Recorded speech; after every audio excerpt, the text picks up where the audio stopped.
కవిత ఎవరని ఒక నల్గొండ బీఆర్ఎస్ నాయకుడు మాట్లాడుతున్నారంటూ మాజీ మంత్రి జగదీశ్వర్ రెడ్డిపై మండిపడ్డారు ఎమ్మెల్సీ కవిత. పరోక్షంగా ఆయనపై కొన్ని కీలక వ్యాఖ్యలు చేశారు. కవిత ఎవరని నల్గొండ బీఆర్ఎస్ నాయకుడు మాట్లాడుతున్నారని, అసలు నల్గొండలో బీఆర్ఎస్ నాశనం అయిపోవడానికి ఆ నాయకుడే కారణమయ్యారన్నారు. నల్గొండలో ఆయన సీటు తప్ప మిగిలిన అన్ని సీట్ల ఓటమికి కారణమైన ఆయన నా గురించి మాట్లాడేదంటూ కవిత ప్రశ్నించారు.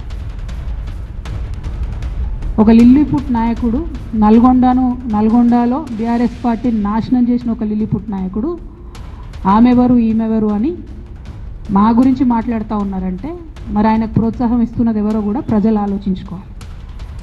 ఇవాళ నల్గొండ జిల్లాలో ఒక సీటు కూడా రాలే. ఆయన సీటు సాగు తప్పి కన్నులొట్టవైన చందంగా చివరి నిమిషంలో అనుకోకుండా గెలిచినటువంటి సీటు. ఎన్నడూ ప్రజా ఉద్యమాలు చేయలే. కేసీఆర్ గారు లేకపోతే మరి నువ్వెవరు?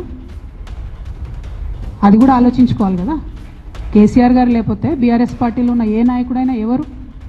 ప్రజలకు మనందరినీ పరిచయం చేసింది కేసీఆర్ గారే కదా. మనలో మనం కన్ఫ్యూజన్ ఉన్నప్పుడు ఇష్టం వచ్చినట్టు మాట్లాడుకోవచ్చా? ఈ లిల్లీపుట్ నాయకుడు మాట్లాడంగానే ఇంకో చిన్నపిల్లగాడు నిన్నగాక మొన్న మా పార్టీలోకి వచ్చిన వాళ్ళు కూడా ఎటుపడతట్టు మాట్లాడు. అసలు ఎవరు మీరు? మీకు తెలంగాణ ఉద్యమంతో సంబంధం ఏంది? బీఆర్ఎస్ అధికారంలోకి వచ్చినాక బీఆర్ఎస్లోకి వచ్చి పదవులు పొంది ఉల్టా నా మీదనే మాట్లాడతారా మీరు?